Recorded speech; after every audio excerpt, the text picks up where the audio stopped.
Good morning. मैं doctor Jainendra Kumar, assistant professor, department of anthropology, Jain college Dhurwa से हूँ। आज सेमेस्टर 1 के CC2 पेपर में हम देखेंगे कि सामाजिक अनुसंधान की प्रकृति और उसका क्षेत्र क्या है। सामाजिक अनुसंधान में सामाजिक अनुसंधानकर्ता सामाजिक जीवन व घटनाओं के कारणों, अंतः संबंधों, प्रक्रियाओं आदि का वैज्ञानिक अध्ययन करता है। इस प्रकार सामाजिक अनुसंधान एक वैज्ञानिक पद्धति है जिसका उद्देश्य सामाजिक घटनाओं व समस्याओं के बारे में क्रमबद्ध व तार्किक पद्धतियों के द्वारा शुद्ध ज्ञान प्राप्त करना है और इस प्राप्त ज्ञान के आधार पर सामाजिक घटनाओं में पाए जाने वाले स्वाभाविक नियमों का पता लगाना है। वास्तव में स्वाभाविक नियमों को खोजना ही सामाजिक अनुसंधान का मूल व महत्वपूर्ण उद्देश्य है। सामाजिक अनुसंधान की प्रकृति क्या है? सामाजिक अनुसंधान में सामाजिक जीवन से संबंधित तथ्यों का अध्ययन कुछ व्यवस्थित क्रमों या स्तरों के अनुसार किया जाता है। ये क्रम वैज्ञानिक पद्धति के क्रम होते हैं, अतः सामाजिक अनुसंधान की प्रकृति वैज्ञानिक है। श्री स्लूटर के अनुसार अनुसंधान के ये क्रम को निम्नलिखित दृष्टिकोण से देखा जा सकता है। पहला, अनुसंधान के क्षेत्र विषय का चुनाव। दूसरा, अनुसंधान की समस्या को समझने के लिए क्षेत्र का सर्वेक्षण। तीसरा, पुस्तक सूची का निर्माण। चौथा, समस्या का निर्धारण। पांचवा, समस्या में लगे तत्वों का विभाजन और उसकी रूपरेखा का निर्माण करना। छठवां, समस्या के तत्वों के आधार पर आवश्यक सामग्री व प्रमाणों का निर्धारण करना। सातवां, समस्या के हल की संभावना का परीक्षण करना। आठवां, समस्या संबंधी तथ्यों का संकलन करना। नौवां, तथ्यों व प्रमाणों का विश्लेषण और उसकी विवेचन करना। और अंत में दसवां है प्रदर्शन के लिए सामग्री को व्यवस्थित करना।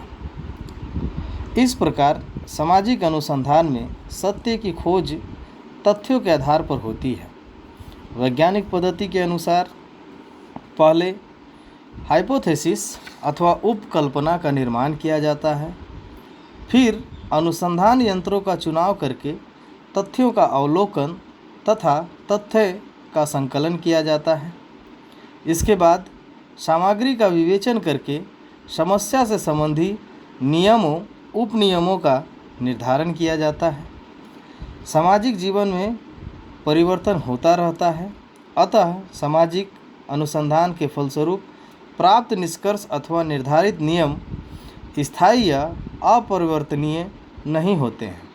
सामाजिक घटना की गतिशीलता के कारण कई बार प्राचीन तथ्य लुप्त हो जाते हैं और नवीन तथ्य स्पष्ट होने लगते हैं।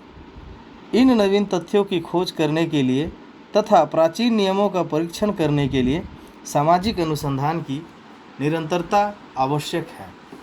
वैज्ञानिक विधियों द्वारा नवीन ज्ञान की प्राप्ति के लिए किया गया अन्वेषण सामाजिक अनुसंधान है। इस अन्वेषण का मौलिक आधार या मुख्य कटौती निरंतर अवलोकन तथा तथ्यों में पारस्परिक कार्यकरण या मुख्य कसौटी निरंतर अवलोकन तथा तथ्यों में पारस्परिक कार्यकरण संबंध को निर्धारित करना है। अवलोकन तथा कार्यकरण संबंध वैज्ञानिकता का मूल तत्व अथवा आधार है, अतः सामाजिक अनुसंधान की प्रकृति वैज्ञानिक है।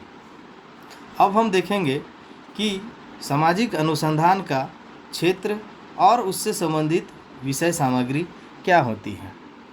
अनुसंधान के क्षेत्र में वह विषय सामग्री को निम्नलिखित 4 भागों में वर्गीकृत किया जा सकता है। पहला, नवीन तथ्यों को खोजना, exploration of the new principle. बदलती हुई परिस्थितियों में पुराने नियमों के आधार पर निष्कर्ष गलत साबित हो सकते हैं, अतः ऐसी स्थिति में नए नियमों की खोज सामाजिक अनुसंधान की सामग्री का एक महत्वपूर्ण अंग है। सामाजिक क्षेत्रों में नवीन समस्याओं तथा नवीन घटनाओं के उत्पन्न होने से नवीन परिस्थितियों के अनुसार नवीन सामाजिक नियमों तथा उपनियमों की खोज आवश्यक हो जाती है। दूसरा, प्राप्त ज्ञान तथा पूर्व निर्धारित नियमों का परीक्षण।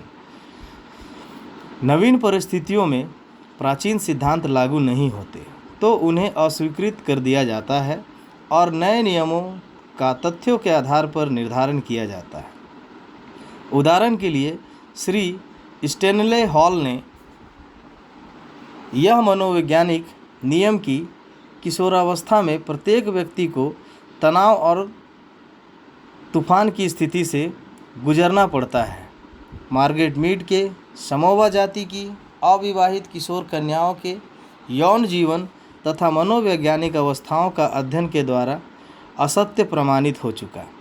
यद्यपि सभी मनोवैज्ञानिक हॉल के अंदर के सिद्धांत से सहमत थे, किंतु मार्गरेट मीड के परीक्षण से पता चलता है कि किशोरावस्था में यौन संबंधों में ढीले होने के कारण समोवा जाति के व्यक्तियों का तनाव तथा तूफान की स्थिति से गुजरना नहीं पड़ता। इस दृष्टि से पुराने सिद्धांत का परीक्षण करना भी सामाजिक अनुसंधान के क्षेत्र व विषय सामग्री के अंतर्गत आ जाता है।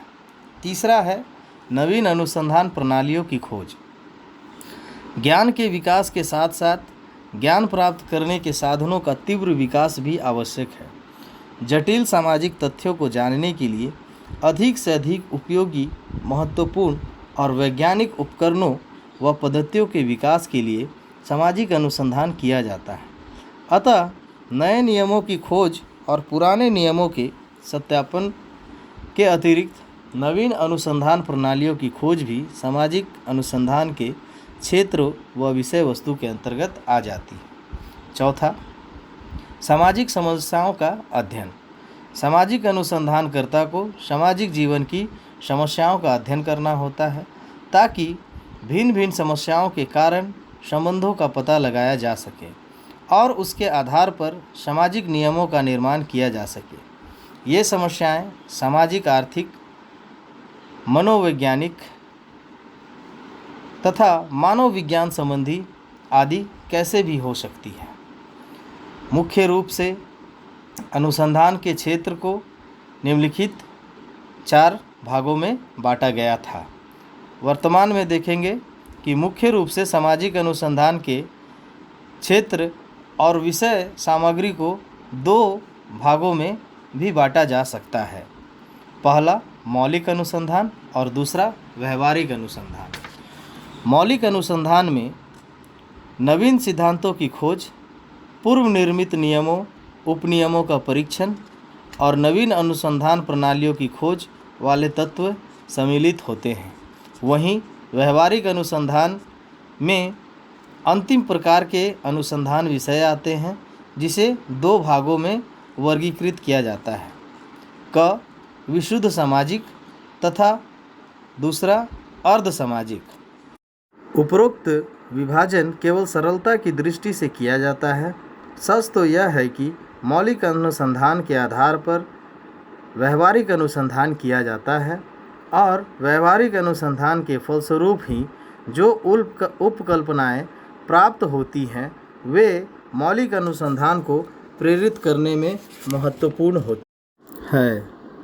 अतः इस प्रकार से सामाजिक अनुसंधान में सामाजिक जीवन से संबंधित तथ्यों का अध्ययन व्यवस्थित तरीकों से या व्यवस्थित स्तरों से किया जाता है।